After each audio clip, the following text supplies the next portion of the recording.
তিনি ছিলেন শ্যামাপ্রসাদ মুখোপাধ্যায়। তাই আপনাদের জানতে হবে, আপনাদের বুঝতে হবে 1939 সালে হিন্দু মহাসভায় তিনি যোগ দিয়েছিলেন। 1939 থেকে 1946 সাল পর্যন্ত হিন্দু মহাসভার সভাপতিত্বের পদ অলংকার করেছিলেন। আপনাদের জেনে রাখা দরকার,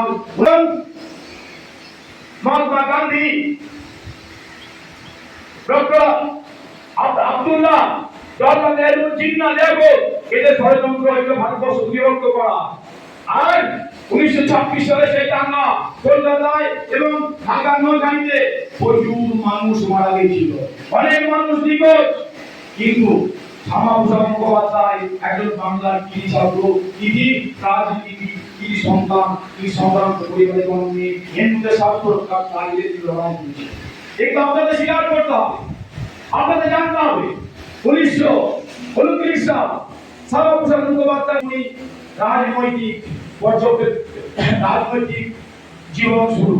1929 সালে তিনি একে ফজলুর রহমানের মুসলমান শাসিত সরকার